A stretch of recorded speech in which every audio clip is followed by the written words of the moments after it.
وَلْتَكُنْ مِنْكُمْ أُمَّةٌ يَدْعُونَ إِلَى الْخَيْرِ وَيَأْمُرُونَ بِالْمَعْرُوفِ وَيَنْهَوْنَ عَنِ الْمُنْكَرِ وَأُولَٰئِكَ هُمُ الْمُفْلِحُونَ۔ اے مسلمانوں، تم سے ایک ایسی جماعت وجود میں آنی چاہیے جو خیر کے کام کرے، بھلائی کی طرف بلائے، برائی سے روکے، اور یہی لوگ ہیں جو کامیاب ہونے والے ہیں۔ بار بار ان مجلسوں میں ذکر کیا گیا کہ ہم جب منصب امامت سے ہٹ رہے ہیں تو اللہ تبارک تعالیٰ کی پکڑ ہم تک آ رہی ہے، اور یہی وجہ ہے کہ امت دعوت کے کام کو سرے سے فراموش کر چکی ہے۔ لوگوں میں اتمام حجت کرنا یہ سب ہم بھول چکے ہیں، الا ماشاءاللہ۔ اس کی وجہ سے آج ہم ذلت اور رسوائی کا شکار ہو رہے ہیں۔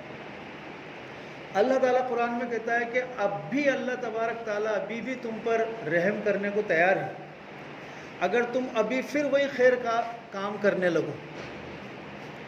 ہمیں اس دعوت کے کام کو مقدم رکھنا چاہیے۔ دنیا کا بڑے سے بڑا نقصان برداشت کر لینا چاہیے اس کے نقصان کے آگے، لیکن رد عمل جو ہم دیکھ رہے ہیں وہ یہ کہ ہم نے دوسری قوموں کو دعوت تو کیا دیں، ان کو اپنا دشمن سمجھ لیا یا دشمن بنا لیا ہے۔ ہمیں تو بلایا گیا تھا، نکالا گیا تھا، رسولا مبشرین و منذرین لئلا یکون للناس علی اللہ حجۃ بعد الرسل، کہ رسولوں کو جو بھیجا گیا خبردار کرنے والا، خوشخبری سنانے والا، اور ان کے آنے کے بعد لوگوں کے پاس کوئی دلیل نہ ہو کہ باری تعالیٰ ہم تو جانتے ہی نہیں تھے تو ہم سے چاہتا کیا ہے۔ لوگ یہ نہ کہہ سکیں کہ یہ تھے تیرے دین کے کسٹوڈین، یہ تھے تیرے قرآن کے کسٹوڈین، ان کو تو نے ریپرزنٹیٹیو بنایا تھا، جب یہ خود خزانے کے صاحب بن کر بیٹھے رہے، نہ خود فائدہ اٹھایا نہ ہمیں اٹھانے دیا۔ تو میں یہ عرض کر رہا ہوں کہ دعوت کے کام کو ہم کرنے کے بجائے اس کو قتل کر رہے ہیں، اس کو ذبح کر رہے ہیں۔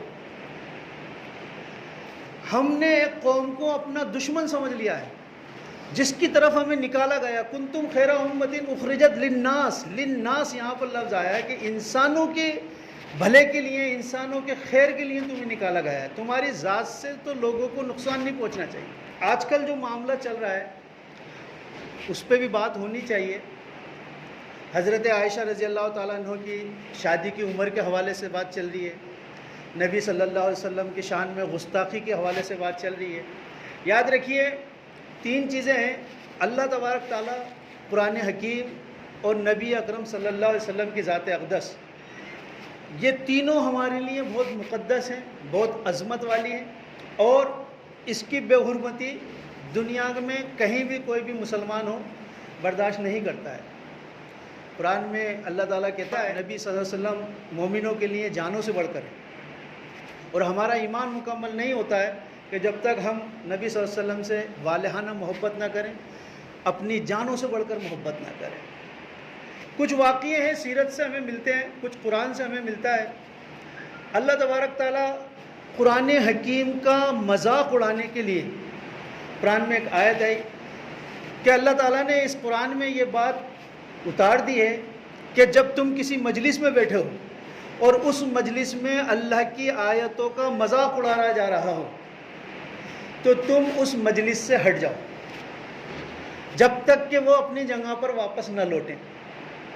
کیا کہا کہ جب قرآن حکیم، آپ کسی ایسی جگہ پر بیٹھے ہوئے ہیں کہ جو لوگ قرآن کو نہیں مانتے ہیں، اور وہاں پر بات چلتے چلتے یہاں تک آ گئی کہ وہ قرآن کی آیتوں کا اپہاس کر رہے ہیں، مذاق اڑا رہے ہیں، تو اب آپ وہاں سے ہٹ جائیے۔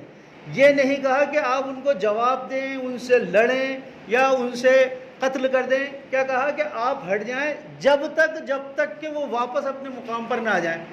یعنی کہ جو آپ کے تعلقات، جو دعوتی مراسم اور جو دعوتی نکات آپ کے ان کے ساتھ جڑے ہوئے ہیں، اس کا تقاضا یہ ہے کہ آپ لٹ مار کر الگ نہیں ہو سکتے۔ قرآن تو یہ کہہ رہا ہے کہ آپ الگ ہٹ جائیں، پھر واپس جب وہ اپنے ٹھیک مقام پر آ جائیں تو واپس آپ، یعنی کہ آپ کے تعلقات بنے رہیں اور آپ بات کلیئر کریں۔ مزید ایک واقعہ نبی صلی اللہ علیہ وسلم کے سامنے ہوا، نبی صلی اللہ علیہ وسلم کے سامنے، نظروں کے سامنے ہوا۔ ایک یہودی تھا، اس نے آپ صلی اللہ علیہ وسلم پہ کہا السلام علیکم. جو السلام علیکم کا مطلب یہ ہے کہ تم پر موت طاری ہو. السلام علیکم جو کہتے ہیں کہ آپ پر سلامتی اور رحمت ہو، تھوڑا سا پرناؤنسیشن کا فرق ہوتا ہے. تو یہ یہودی شرارت کیا کرتے تھے، اس طرح سلام کیا کرتے تھے تاکہ اگر کوئی کہے تو کہ صاحب آپ اپنے کانوں کا علاج کریں، ہم نے تو السلام علیکم کہا تھا. نبی صلی اللہ علیہ وسلم نے کہا وعلیکم. وعلیکم مطلب تمہارے ساتھ بھی وہی ہو جو تم نے کہا ہے. اگر تم نے سلامتی کہی ہے تو سلامتی ہو، اور تم نے موت کی کہا تو موت ہو. اب سب صحابی سمجھ گئے کہ یہ سلام نہیں کیا ہے، اس نے یہی بات کہی ہے. سمجھ میں آ رہی ہے؟ آپ لوگ بھی سمجھ رہے ہوں گے کہ ان نے شرارت کی ہے. صحابی میں سے کسی نے کہا کہ رسول اللہ اس کا قتل کر دیں. نہیں، قتل کرنے کی ضرورت نہیں ہے. اگر تمہارے سامنے بھی ایسی کوئی بات نہیں، تم بھی وعلیکم کہو. نبی صلی اللہ علیہ وسلم کی شان میں گستاخی کرنے پر قتل کرنے کا جو نظام بنا ہوا ہے پوری دنیا میں 8 ملکوں نے بنا رکھا ہے. افغانستان، ایران، مونیتوریا، نائجیریا، پاکستان، سعودی عرب، UAE اور یمن. ان 8 ملکوں میں رسول اللہ صلی اللہ علیہ وسلم کے متعلق اگر کوئی بے حرمتی کرتا ہے تو وہ قتل کی سزا. حالانکہ بہت سی جگہ پر یہ سپریم کورٹ میں جا کے چھوٹ جاتے ہیں جو بھی ایسی بدتمیزیاں کرتے ہیں، قتل پھر بھی نہیں ہوتا. ہاں، ایران میں ایک قتل ہوا ہے، نائجیریا میں ایک قتل ہوا. تو عرض کرنا یہ ہے کہ اللہ تبارک تعالیٰ قرآن میں کرا ہے نبی صلی اللہ علیہ وسلم جو آپ کا مذاق اڑا رہے ہیں ان کے لیے ہم کافی ہیں. ہمیں قانون ہاتھ میں لینے کی ضرورت نہیں ہے. میں یہ عرض کر رہا ہوں کہ آج بھی لوگوں نے کہیں بہت ساری اپیلیں آ رہی ہیں، لوگوں کو جمع کرنے کے لیے کہا ہے کہ فلاں جگہ پہ جمع ہونا ہے، فلاں جگہ پہ جمع ہونا ہے. جو انڈیا میں جو کیس ہوا ہے، پہلی چیز تو یہ قرآن کا اصول یہ ہے کہ اتنا ہی بدلہ لو جتنا کہ اس سے زیادہ کرو گے تو ظلم. تیسرا یہ ہے کہ آپ صلی اللہ علیہ وسلم کے سامنے، نظروں کے سامنے گستاخی ہوئی، آپ صلی اللہ علیہ وسلم نے کیا چھوڑ دو. تیسرا قرآن یہ کہہ رہا ہے کہ نبی صلی اللہ علیہ وسلم ہم آپ کے لیے کافی ہیں. وَرَفَعْنَا لَكَ ذِكْرَكَ، ہم نے آپ کا ذکر بلند کر دیا ہے. اب آپ کوئی پردرشن کرتے ہیں، جو بڑے لوگ بلاتے ہیں انہیں جمعے کا ہی سہارا کیوں چاہیے؟ کیونکہ جذباتی مسلمان چاہیے ان کو.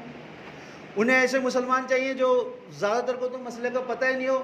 ایمان کی محبت کے نام پر، رسول اللہ کی عظمت کے نام پر بھی اگر آپ جمع کر رہے ہیں اور دعوت کا قتل ہو رہا ہے تو دعوت زیادہ ضروری ہے.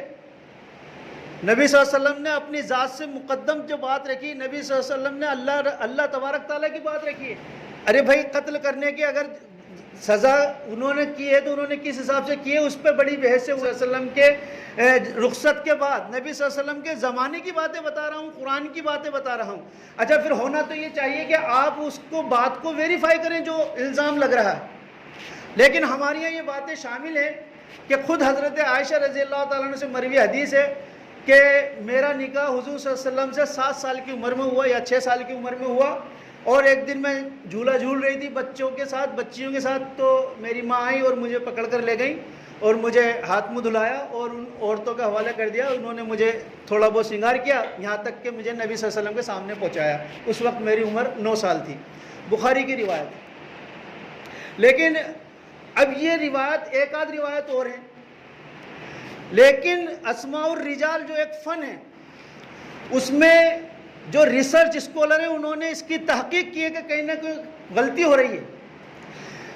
دیکھیے، یوسف جو تھے نجار، حضرت مریم سلام علیہا کے بارے میں یہودی جن کہا کرتے تھے، عیسائی کہا کرتے تھے کہ یہ ان سے ان کا کوئی تعلق تھا جس کے نتیجے میں حضرت عیسیٰ علیہ السلام پیدا ہوئے.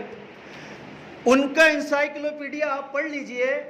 وہ 40 سال کی عمر میں انہوں نے اپنا پہلی نکاح کیا تھا، پہلی شادی کی تھی. اس عورت کے ساتھ وہ 49 سال تک بنے رہے. اس کے انتقال 49 سال میں ہوا شادی کے بعد.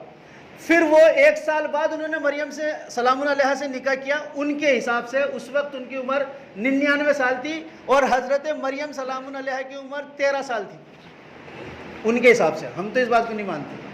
تو کیا قرآن یا اللہ تبارک تعالیٰ آپ کو نکاح کی کوئی عمر نہیں بتاتا؟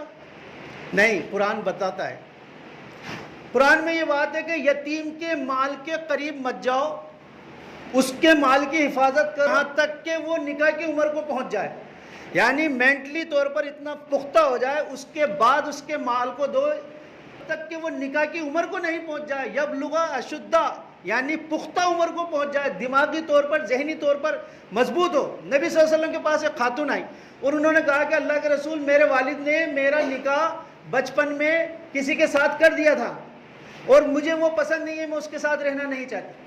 تو اللہ کے رسول صلی اللہ علیہ وسلم نے فرمایا کہ یہ تمہیں اختیار ہے کہ تم چاہو اس کے ساتھ رہو، چاہے نکاح برقرار رکھو۔ تو اس خاتون نے کہا، بخاری کی روایت ہے، اس خاتون نے کہا رسول اللہ نہیں، میں ان کے ساتھ رہوں گی، میں تو مہیلاؤں کے ادھیکار، ان کے حقوق جاننا چاہتی تھی کہ ان کو بھی کچھ حق ہے نکاح کے معاملے میں یا نہیں۔ یعنی کہ نکاح کے معاملے میں عورت کی سہمتی، اس کی مرضی، اس کا یس کہنا، اس کا شعوری طور پہ پختہ ہونا بہت ضروری ہے۔ اسماء الرجال کا ایک فن ہے، اس میں یہ بات بتائی گئی ہے کہ حضرت اسماء رضی اللہ تعالیٰ عنہ جو حضرت عائشہ رضی اللہ تعالیٰ عنہ کی بڑی بہن تھی، وہ 10 سال بڑی تھی۔ آپ پڑھ لیجئے گا صاحبات کے قصے کے اندر، حضرت عائشہ رضی اللہ تعالیٰ عنہ سے وہ 10 سال بڑی تھی اور 100 سال کی عمر میں ان کا انتقال ہوا۔ جب انتقال ہوا سن 73 ہجری چل رہا تھا، سن 73 ہجری میں ان کا انتقال ہوا، یعنی کہ 72 سال کے اندر 72ویں ہجری میں ان کا انتقال ہوا۔ ایک سے تو چالو نہیں تھی نا، ہجری تو پہلے سے چالو ہوتی ہے، یعنی 72 سال میں 72 ہجری میں ان کا انتقال ہوا۔ تو 100 میں سے 72 نکال دیجئے، 100 سال کی عمر میں انتقال ہو رہا ہے، 72ویں سن میں انتقال ہو رہا ہے، تو بچے 28۔ ہجرت کے وقت حضرت اسماء 28 سال کی ہیں، تو حضرت عائشہ 10 سال ان کی چھوٹی ہیں، تو وہ ہو گئے 18 سال کی۔ وہ یہ کہتی ہیں کہ ہجرت سے 1 سال پہلے میرا نکاح ہوا تھا اور ہجرت کے 1 سال بعد میری وداعگی ہوئی تھی، یعنی کہ 17 سال میں ان کا نکاح ہوا ہے اور 19 سال میں ان کی وداعگی ہوئی ہے۔ یہ 7 سال اور 9 سال میں کہیں ایک لگانے کا فرق رہ گیا، کچھ نہ کچھ اس طرح سے ہوا ہے کہ اس میں وہ آگے بڑھتا چلا گا۔ اور یقین جانیے 2-3 طریقوں سے میں آپ کو سمجھا سکتا ہوں، وقت کی بہت کمی بلکہ ہو گیا وقت، کہ حضرت عائشہ صدیقہ رضی اللہ تعالیٰ عنہ کا نکاح حضور صلی اللہ علیہ وسلم سے 17 سال کی عمر میں ہوا اور وداعگی 19 سال کی عمر میں ہوئی۔ آج لوگ ایسے بھی بدبخت ہیں مسلمانوں میں، وہ کہتے ہیں بھائی جب حضور کر سکتے ہیں 6 سال میں نکاح تو ہم بھی کر سکتے ہیں۔ آپ کر سکتے ہو تو کیا آپ اپنی بیٹی کا نکاح 6 سال میں کرا سکتے ہو؟ یہ تو کوئی تکی نہیں ہے اور وہ کوئی پختگی کی عمر بھی نہیں ہے۔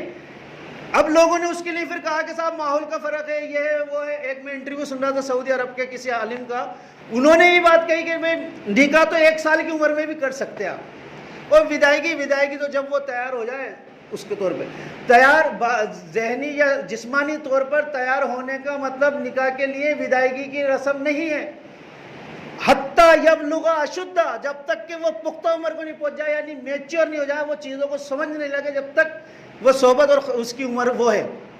بہرحال یہ مطالعے کا وشے ہے، مطالعے سے تعلق ہے، مزید آپ لوگ بھی مطالعہ کریں، کوئی بات ہو تو اور اس کو انشاءاللہ آگے بڑھائیں گے۔ اللہ رب العزت کہنے سننے سے زیادہ عمل کی توفیق عطا فرمائے، جن حضرات نے سنتیں ادا نہ کی سنت ادا کریں۔